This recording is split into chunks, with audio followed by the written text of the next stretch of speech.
Iz današnje epizode magister Tomaž Škorjanc. Dostikrat se na nas obračajo ljudje, ki imajo neke probleme na delovnem mestu.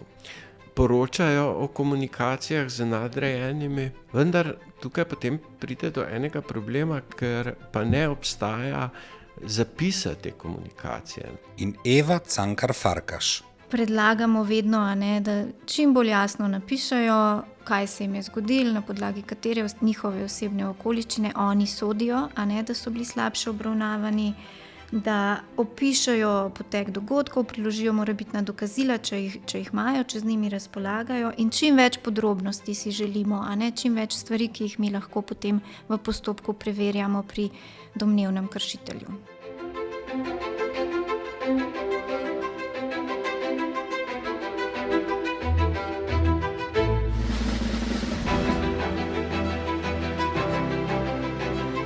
Podcast zagovornika načela enakosti.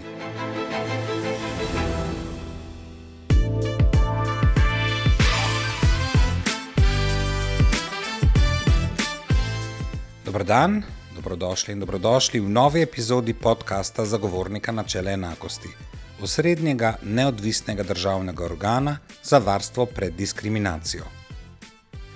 Zakon o varstvu pred diskriminacijo predpisuje, da je treba vsako posameznico in posameznika varovati pred diskriminacijo, ne glede na njeno ali njegovo osebno okoliščino. Torej, ne glede na spol, narodnost, raso ali etnično poreklo, jezik, vero ali prepričanje, invalidnost, starost, spolno usmerjenost, spolno identiteto in spolni izraz, družbeni položaj, premoženjsko stanje, izobrazbo ali katerokoli drugo osebno okoliščino. Diskriminacija zaradi naštetih osebnih okoliščin je pri nas prepovedana na vseh področjih družbenega življenja. Kaj pa, če se to vseeno zgodi? Kaj, če sumimo, da nas diskriminirajo? Kako lahko pomaga zagovornik načela enakosti?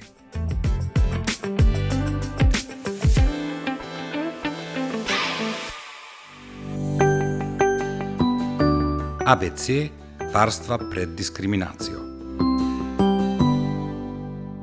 Zagovornik nudi žrtvam diskriminacije neodvisno pomoč in sicer na več načinov.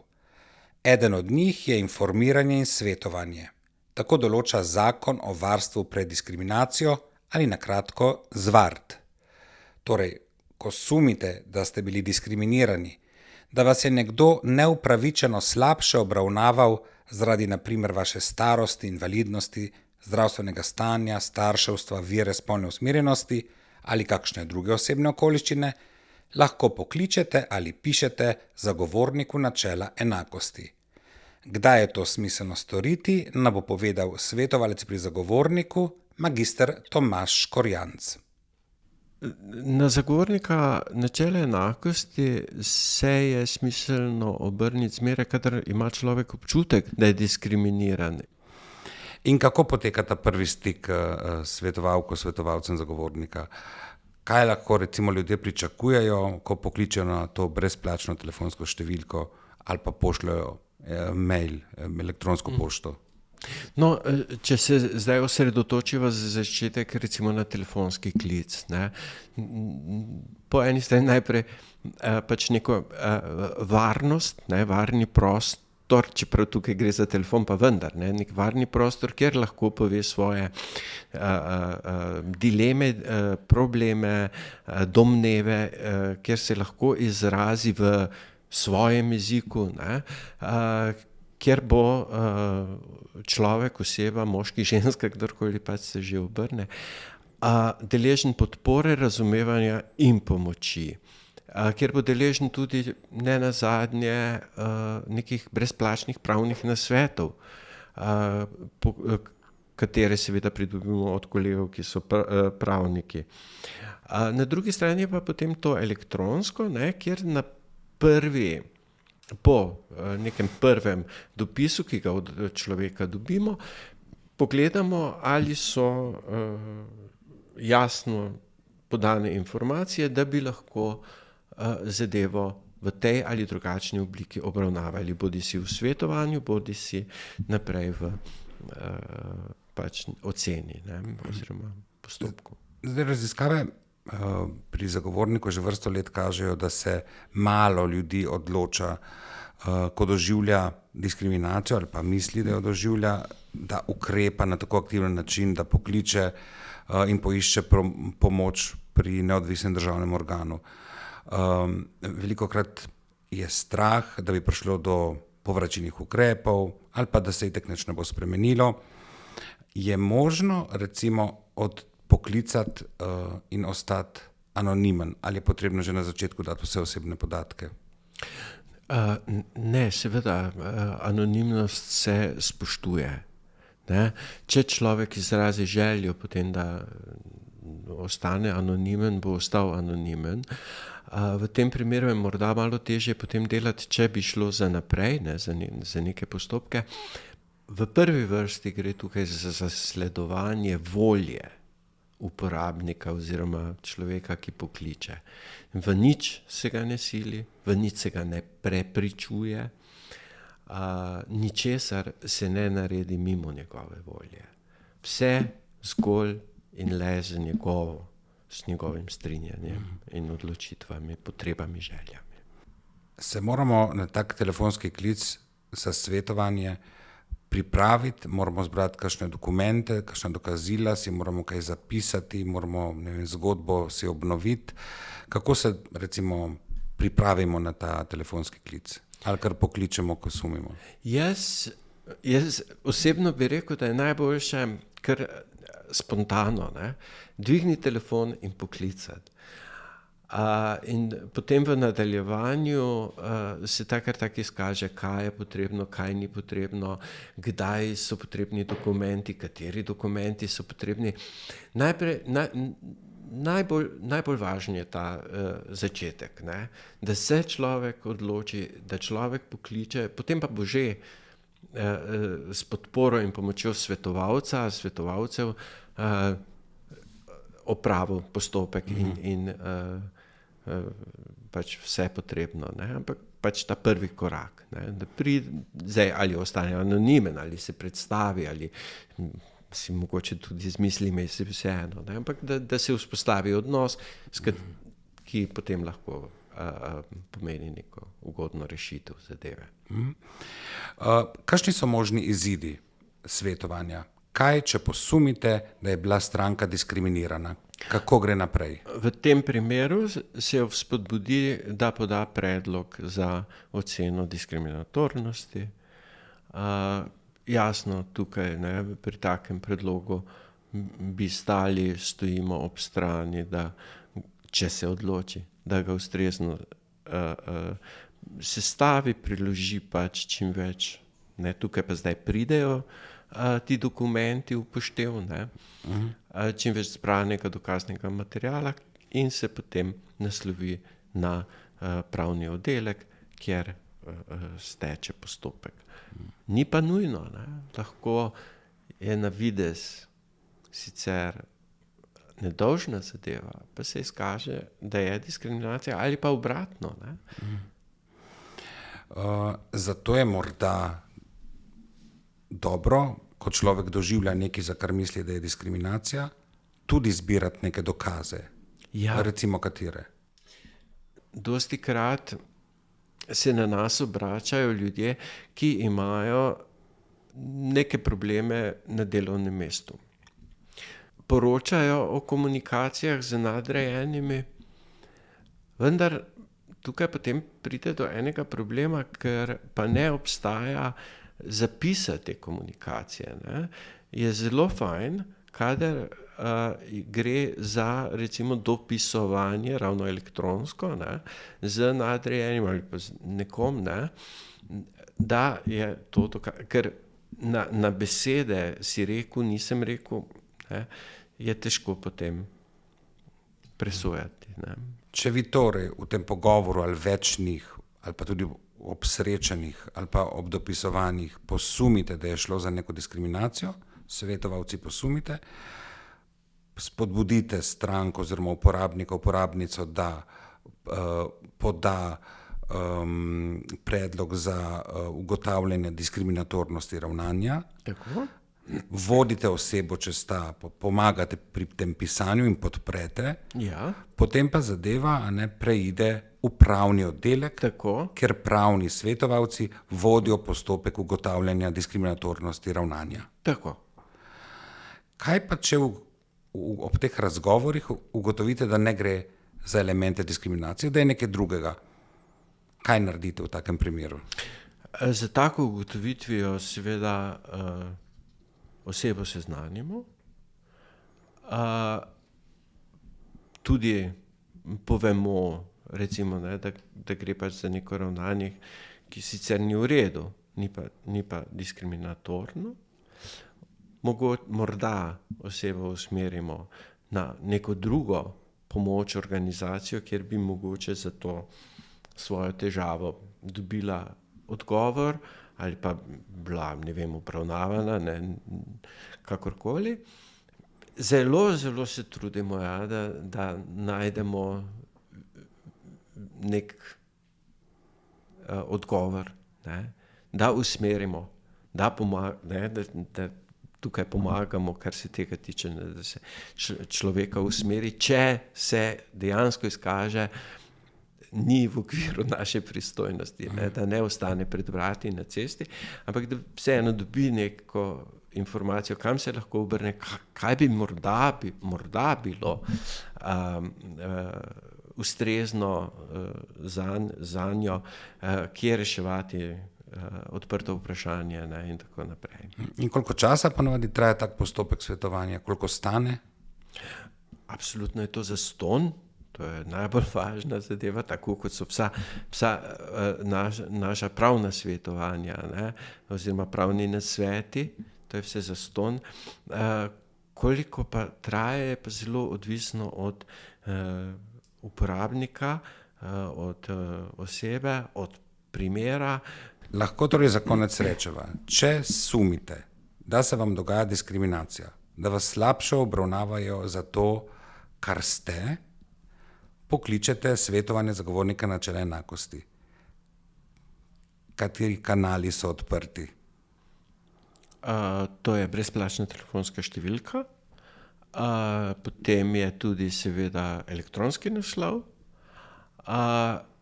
in možnost je, da pač se človek tudi najavi oziroma skupaj z svetovalcem dogovorita termin in pride osebno na svetovanje. Absolutno pa takoj, kadar človek posumi, da je nekdo močno posegel v njegovo neko osebno okoliščino, v nekaj, kar človek bodisi je ali pa ima neko osebno okoliščino, kot je zdravje, naprimer, ali pa invalidnost, da se s tem obrne na nas. To še ne pomeni nobenega postopka, to še ne pomeni ničesar težkega zbiranja dokumentov, obrazloževanja. Zavezujočega. Tako, gre popolnoma za eno tako nezavezujoče svetovanje, v okviru katerega se morda razkrije, tukaj pa res šlo nekaj narobe. Povemo to številko zdaj. 080 81 80. Uradne ure pa so v ponedeljek in v torek od 8 zjutraj do 12 in od 13 do 15. V sredo so od 10 do 18 ure in v četrtek, enako kot v ponedeljek in torek, torej od 8 do 12 in od 13 do 15. Petek pa ni uradnih ur. Hvala lepa, Tomaž Korjan, za ta pogovor. Hvala, prosim. 080 81 80 je torej uporabna telefonska številka, če potrebujete podporo in pomoč svetovalk in svetovalcev zagovornika načela enakosti. Še urnik od ponedeljka do četrtka od 8 do 12 in od 13 do 15. Ob sredah nekoliko drugače, od 10 do 12 in od 13 do 18. Poglobljeno o diskriminaciji. Če torej svetovalec ali svetovalka posumi, da bi v vašem primeru lahko šlo za diskriminacijo, vas bodo povabili, da podate vlogo za ugotavljanje diskriminatornosti ravnanj, da torej sum diskriminacije prijavite zagovorniku. O tem orodju varstva pred diskriminacijo pa ve vse pravnica Eva Cankar Farkaš. Postopek pred zagovornikom je seveda nek formaliziran, postopek, ni to neformalna stvar, ampak je formalno, poteka po določbah Zakona o varstvu pred diskriminacijo in ob uporabi določb Zakona o splošnem upravnem postopku. Mogoče omenim najprej to, da je to pač upravni postopek, ki pa ima zgolj naravo ugotoviti neko dejstvo, ugotoviti, da je nekdo nekoga diskriminiral in ni izvršljiv. To pač preprosto povedano pomeni, da s to odločbo se ne da spremeniti, razveljaviti ali pa nalagati določenih obveznosti komurkoli, ampak gre zgolj za ugotovitev. Najbolj pomembno, kar je v postopku recimo za nas, ki vodimo te postopke, ključno, je to, da so podani vsi elementi diskriminacije, zato da potem sploh lahko speljemo postopek. Ker če niso podani vsi elementi diskriminacije, pomeni, da ne gre za diskriminacijo in da naš postopek pač ga ne moremo voditi. Najbolj ključna je seveda osebna okoliščina, zato vsem prijaviteljem ali pa predlagateljem tega postopka predlagamo vedno, da čim bolj jasno napišejo, kaj se jim je zgodilo, na podlagi katere njihove osebne okoliščine oni sodijo, da so bili slabše obravnavani, da opišejo potek dogodkov, priložijo morebitna dokazila, če jih imajo, če z njimi razpolagajo, in čim več podrobnosti si želimo, čim več stvari, ki jih mi lahko potem v postopku preverjamo pri domnevnem kršitelju. In potem greste čez vseh teh 7 elementov diskriminacije. Če jih recimo ponovimo, eden je osebna okoliščina. Eden je recimo poseg v neko zavarovano dobrino, to pomeni v človekovo pravico, svoboščino, pravni interes ali ugodnost. Eden je prikrajšanje v primerjavi z drugimi osebami, ki so v primerljivem položaju. Potem je vzročna zveza, to je zelo pomembno, med to osebno okoliščino in med obravnavo, ki jo je posameznik deležen, mora biti seveda neka povezava. Na koncu pa še odsotnost izjema, ker zakon predvideva tudi izjeme, to pomeni, da je neenaka obravnava dopustna pod določenimi izjemnimi pogoji in tudi to pač preverjamo potem v postopku, če so te izjemni pogoji podani. In potem tudi, če je ena izmed oblik, ki jo definira zakon? Tako. Seveda mora iti za eno izmed oblik diskriminacije. Mi velikokrat v eni od naših drugih pristojnosti, to je postopek svetovanja, ljudem, ki se na nas obračajo, velikokrat rečemo in pač povemo, teh 6 ali 7 elementov, potem pa jim tudi povemo, da vsa ostala ravnanja, ki teh elementov nimajo, so pa lahko ravno tako nezakonita ali pa krivična ali pa pač sporna, ampak ne gre pa za diskriminacijo, zato ker naš zakon diskriminacijo definira, pove, kdaj gre za diskriminacijo, in če teh elementov ni, potem to ni diskriminacija.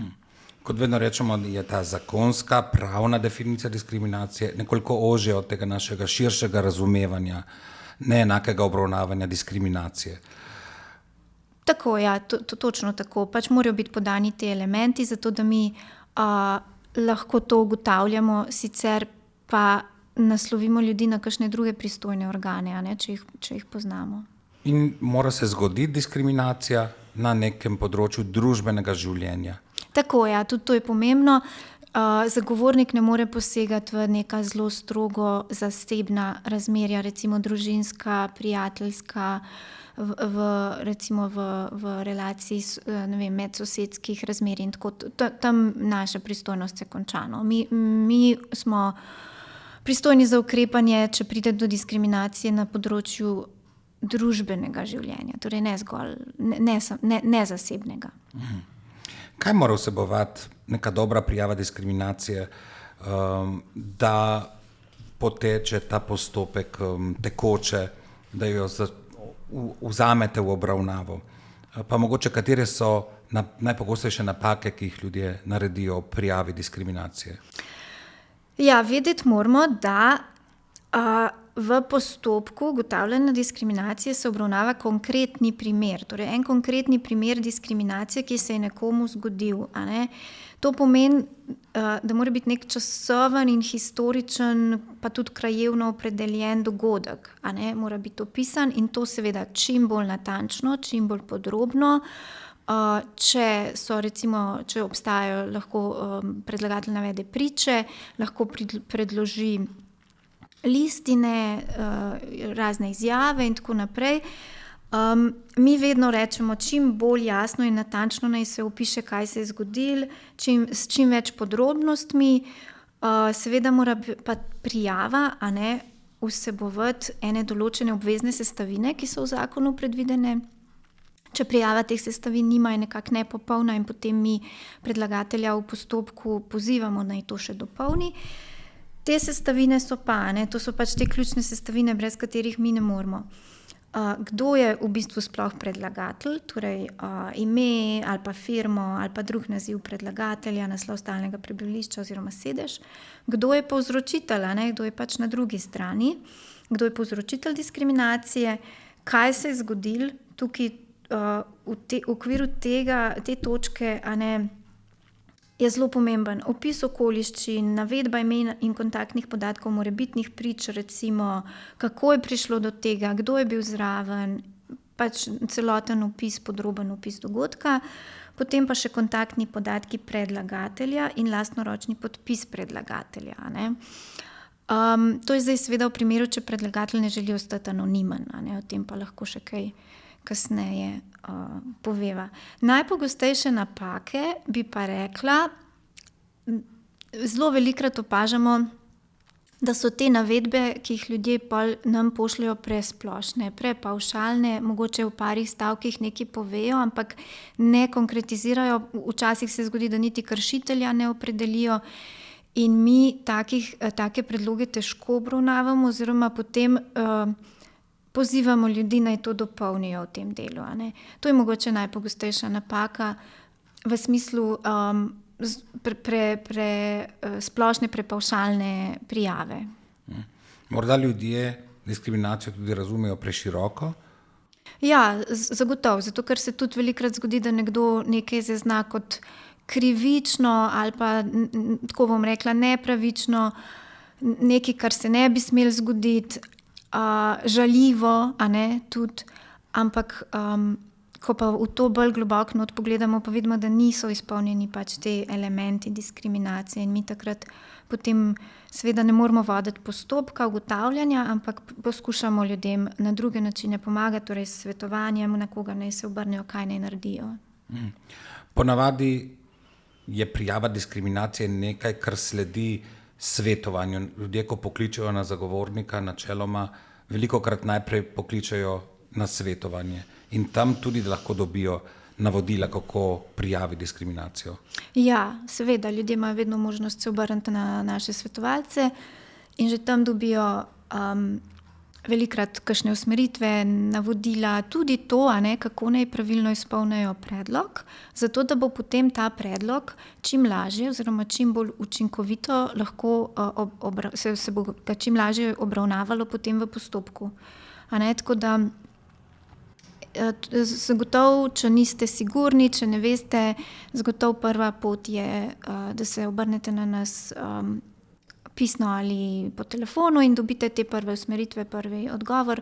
Potem pa lahko vedno gremo še naprej v postopek, če se izkaže, da je to primerno.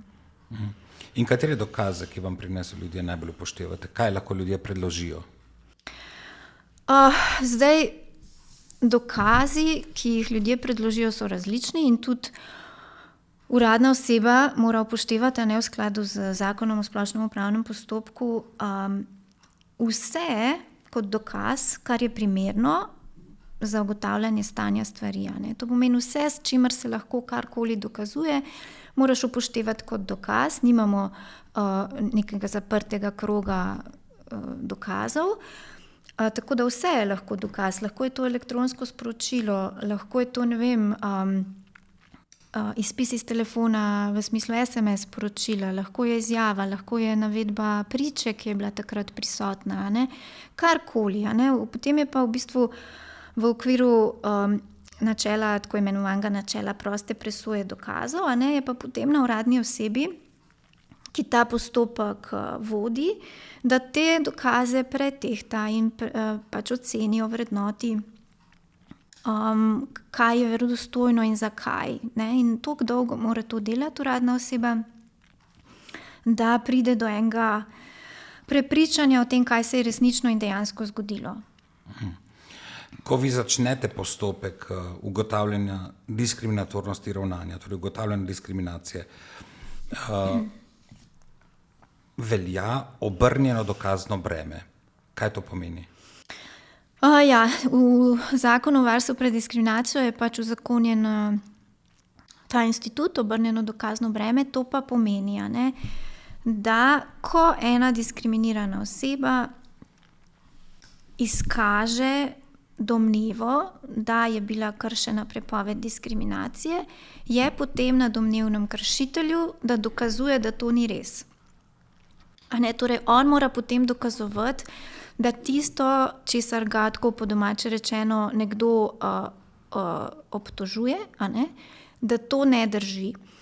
Je pa res, to pa je tudi treba poudariti, da je to dokazno breme, jaz bi bolj rajš kot obrnjeno bi uporabila besedo do neke mere deljeno, zato ker tudi žrtev diskriminacije, če tako rečem, oziroma tista oseba, ki to prijavi, ima dolžnost, da to do neke mere izkaže, da pač konkretno proba podkrepiti svoje navedbe, ne pa zgolj pavšalno. In če so te njene navedbe zadosti prepričljive, bom rekla tako podkrepljene in nekako vsaj približno podprte z nekimi dokazili, potem lahko pride do te prevalitve dokaznega bremena na domnevnega kršitelja, sicer pa tudi ne. Tako da ni v celoti obrnjeno, prvi korak je na predlagatelju. Ko pa predlagatelj doseže to stopnjo, mi rečemo, pač to je v pravnem jeziku, da je izpolnil svoje trditveno breme, potem se pa to prevali na kršitelja, ki pa mora dokazovati, da on pa tega ni storil oziroma da je to storil, ampak potem pa izkazuje lahko razne izjeme, legitimne cilje in tako naprej. In potem pravnice in pravniki pri zagovorniku nekako se obračate na obe strani. Prijavitelj vam sam poda, kako pa pridete do informacij domnevnega diskriminatorja? Ja, pač po določbah upravnega postopka je treba v postopku zagotavljati kontradiktornost. To pomeni, da imata obe stranki možnost sodelovati in izjasnevati se o vseh navedbah nasprotne stranke.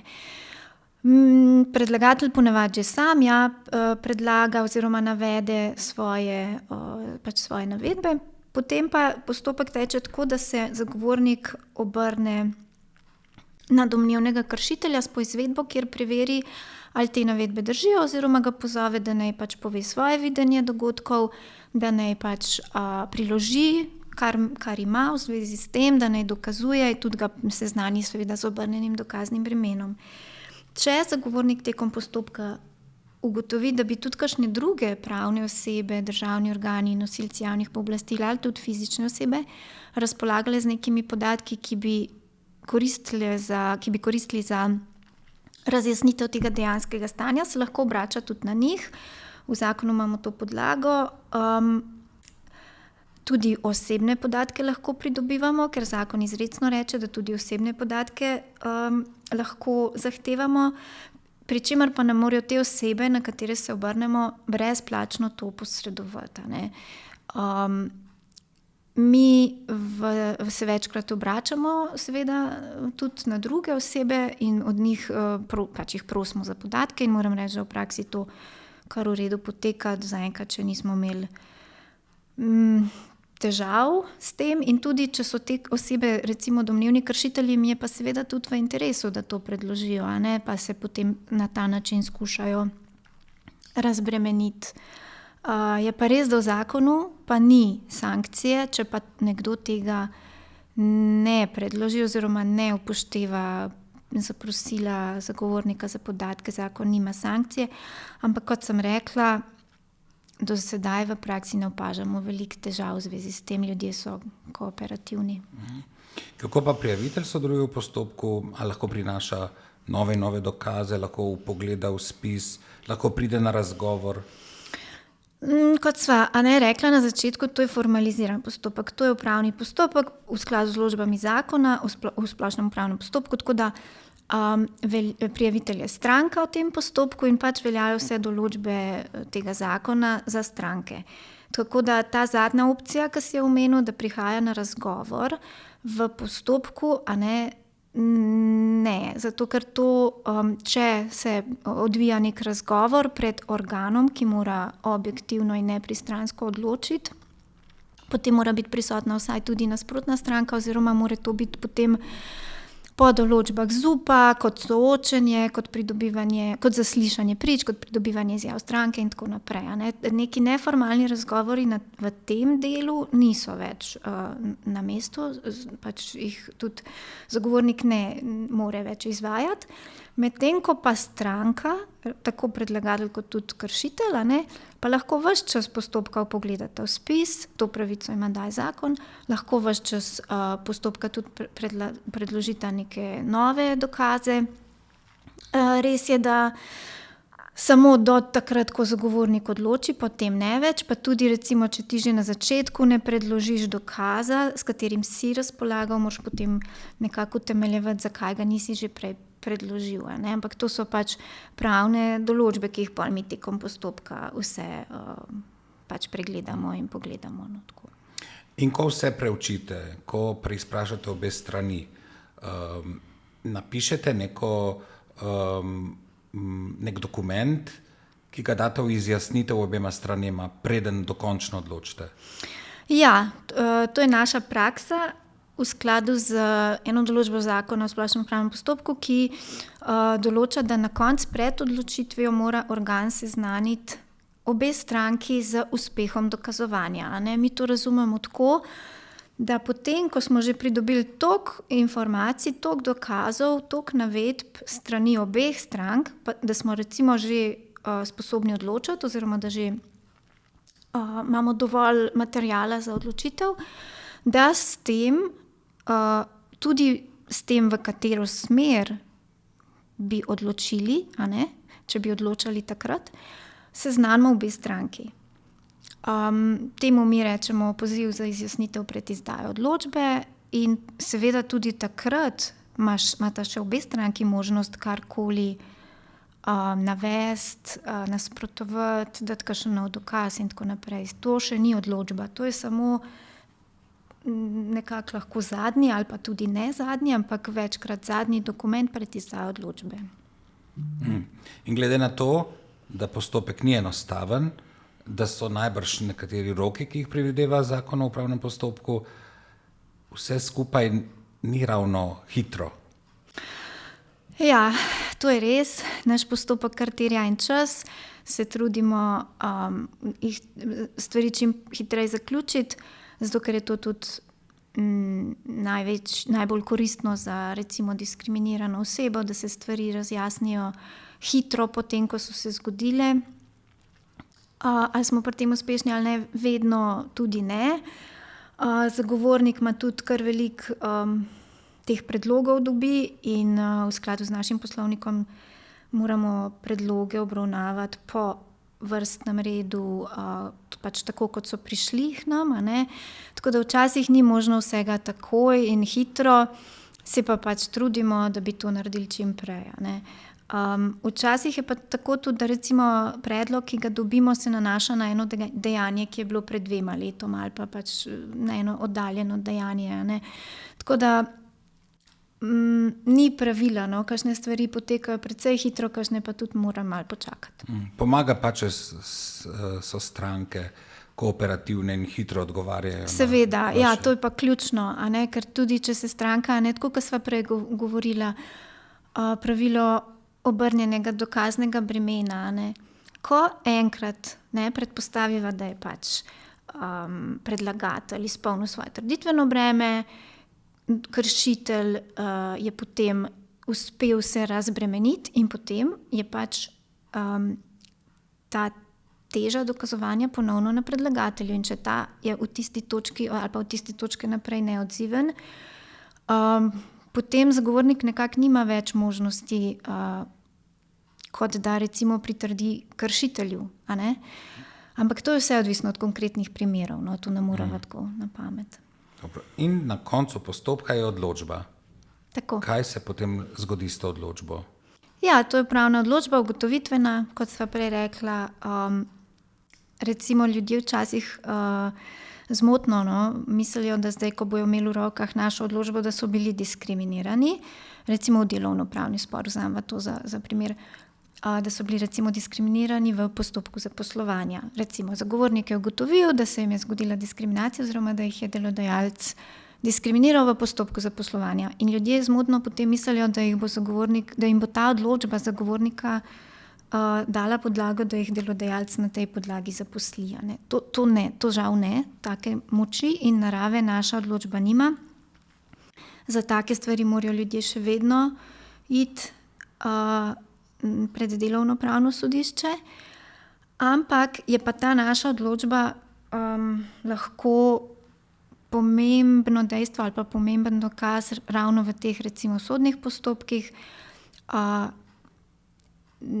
Lahko je tudi kot bi rekla, mogoče rahel pritisk na domnevne oziroma zdaj ne več domnevne na kršitelje, da prenehajo z diskriminacijo. Potrudimo se, da je v odločbi vedno obrazloženo, kaj so naredili narobe in zakaj.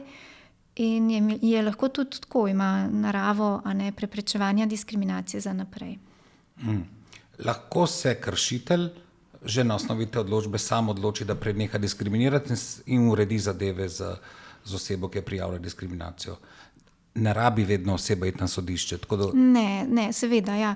Naša odločba ima recimo lahko tudi, se pravim, to naravo, da delodajalcu nekako tako po domače rečeno odpre oči, in potem on preneha z diskriminacijo, kar pomeni, da je stvar urejena in seveda ljudje ne rabijo vedno hoditi na sodišče. Ne. Nekaterim recimo zadošča že ta odločba, da v bistvu dobijo nek dokaz, da so bili res diskriminirani.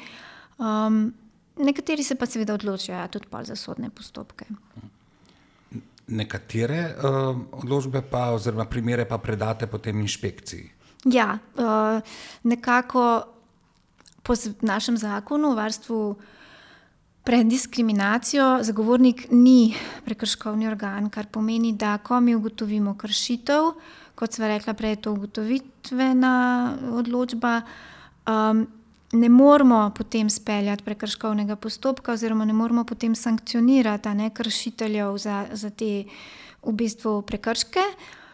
In zato zadeve, recimo na področjih, za katere obstajajo inšpekcijski organi, odstopamo tem inšpektoratom, da potem speljejo prekrškovni postopek, ampak je pa seveda tako, da inšpektor seveda tudi mora speljati svoj postopek, ne mora samo vzeti naše odločbe in izreči prekršek, ampak mora tudi on potem. Je pa ta naša odločba kot en dokaz v tem postopku. Kratka, vedno, ko gre za področje, kjer imamo pristojno inšpekcijo, vi potem, če ugotovite diskriminacijo, predate inšpektorjem. Tako je. Možno je pa tudi, da zagovornik toži ali pa zastopa stranko. Zastopa, ja. Zakon nam daje tudi možnost, da stranko bodisi zastopamo ali pa samo spremljamo v sodnih postopkih, tudi to je opcija. Kar se tiče zastopanja, zagovornik, če presodi, da gre za zadevo, ki je nekako bom rekla strateškega pomena za varstvo pred diskriminacijo, seveda upošteva tukaj še druge kriterije. Recimo tudi en od kriterijev so tudi kadrovski in finančni viri. Ampak če nekako ugotovi, da so te kriteriji izpolnjeni, potem lahko osebo tudi zastopa pred civilnim sodiščem in v tem postopku pa lahko oseba zahteva prenehanje diskriminacije, nadomestilo zaradi diskriminacije ali pa oziroma objavo sodbe v medijih. Te 3 zahtevke imam. Kaj pa se zgodi, če recimo dobite anonimno prijavo? Ja, to je pač se zgodi pogosto, nič hudega.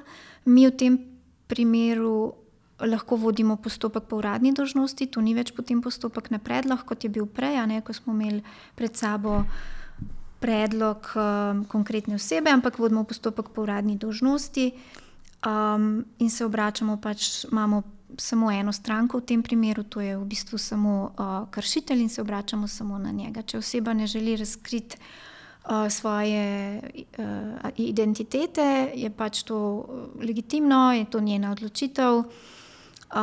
Bi pa mogoče samo rekla, da v čisto vseh primerih pa anonimnost ni možna. Ker recimo ravno v delovnopravnih sporih, če nekdo želi, da mi preverimo konkretno, ne vem, ali je bil on konkretno ali pa ona konkretno recimo v postopku zaposlovanja diskriminirana, bomo to težko delali, če je oseba anonimna. Tako da čisto vedno to ne gre, ampak pogosto pa. Kaj pa, če tekom ugotavljanja diskriminacije ugotovite, da je šlo za neko hujše nadlegovanje, sovražni govor, kaznivo dejanje? Kakšne možnosti ima potem zagovornik? Ja, seveda vse uradne osebe, če tekom svojega dela naletijo na sume kaznivih dejanj, so to dolžne potem prijaviti organom pregona. Po drugi strani je pa tudi tako, da če je recimo, da je to neka težja stvar, hujša kršitev, ki bi lahko izpolnila znake kaznivega dejanja, potem mi probamo osebo usmeriti na to, da to tudi sama prijavi, ker je v bistvu nesmiselno ugotavljati diskriminacijo, če je pa v bistvu šlo za kaznivo dejanje. Tako da poskušamo osebam pomagati v tem smislu, lahko tudi jim svetujemo, kam naj se obrnejo, kako naj se obrnejo in kaj naj prijavijo. Ampak v teh primerih je pa pač bistveno in ključno, da se osebe obrnejo na pristojne in na prave organe, ker, kot sem rekla, ugotavljati diskriminacijo, če je šlo v bistvu za kaznivo dejanje, pa pač tudi ni na mestu, je premalo. Kot nepravniku se mi včasih zdi, da je lažje diskriminirati, kot dokazati diskriminacijo. Kaj se tebi zdi kot pravnici? Ja, bi se s tabo strinjala. Res je. Dokazati diskriminacijo v določenih primerih je težko, zato ker ljudje seveda ne hodimo naokoli, pa snemamo pogovorov, pa ne vem, si ne zapisujemo vsega, kar je kdo nam rekel in tako. Je pa ključno, da mi tiste stvari, za katere res presodimo, da so za nas nesprejemljive, da so diskriminacija, da pa probamo vsaj približno opisati in podkrepiti. Mi recimo v postopkih svetovanja velikokrat strankam svetujemo, obrnite se recimo v delovnopravnih zadevah, obrnite se na delodajalca še pisno, prosite za pisni odgovor in ko boste ta odgovor dobili, se pa lahko obrnete na nas, pa bomo mi pogledali, kaj pa kako je s tem. Ampak vedno je vsaj nek dokaz, nekaj pa tudi mi rabimo, ker je treba v upravnem postopku pa tudi ugotavljati materialno resnico, to pa pomeni vsaj približno se truditi, da se ugotovi, kaj se je dejansko zgodilo. In to pa zelo težko naredimo, če imamo na eni strani neke navedbe, na drugi strani pa seveda zanikanje teh navedb, in potem je to beseda proti besedi, kar pa tudi mi zelo težko potem ovrednotimo. Za konec, ker je postopek nekako zakompliciran, se pa kljub temu splača, če je človek diskriminiran, da se to diskriminacijo dokaže, odpravi in tako naprej. Na kratko bi lahko naredili recimo neko checklisto, kaj naj oseba, ki je diskriminirana, ki sumi, da je diskriminirana, naredi, ko prijavlja diskriminacijo pri zagovorniku. Ključno je, da proba sama pri sebi vse natančno opisati, napisati, si razjasniti, ok, ne vem, jaz sem želela to, odgovor je bil tak, ali pa jaz sem prosila za to, zavrnili so mi, ne vem, to pa to pa to, in potem zbrati recimo primerne dokaze, listine, s katerimi razpolaga, se pravi, to so lahko ali elektronska sporočila ali SMS sporočila, kakorkoli, in potem to predložiti k nam z čim bolj jasnim opisom, kaj se je zgodilo, kdaj se je zgodilo, kako se je zgodilo, kdo je to naredil, zakaj ona meni, da je diskriminirana, na podlagi katere osebne okoliščine. To mogoče je tudi fino, izpostaviti, da ljudje včasih pol malo pozabijo napisati, napišejo vse, kaj se jim je zgodilo, pozabijo pa napisati, na podlagi katere njihove osebne okoliščine so bili slabše obravnavani.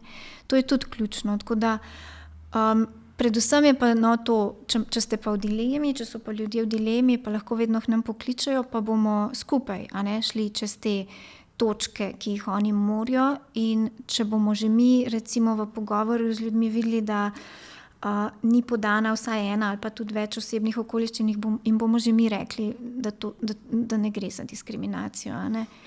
Tako da so svetovalci vedno na voljo za to, da vodijo čez postopek prijave, hkrati so pa tudi navodila na spletni strani zagovornika dostopna.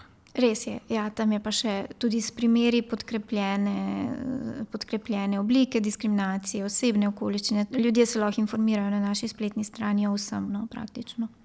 Eva Cankar Farkaš, hvala lepa za ta podroben vpogled v postopek ugotavljanja diskriminatornosti ravnanj, kot rečemo v tej hiši, in uspešno delo še naprej. Hvala lepa. Če menite, da ste bili diskriminirani, potem pokličite zagovornika načela enakosti. V dvomu, ali poklicati zagovornika ali ne, pokličite zagovornika načela enakosti. Številka je 080 8180. Več informacij najdete na spletni strani zagovornika na naslovu www.zagovornik.si.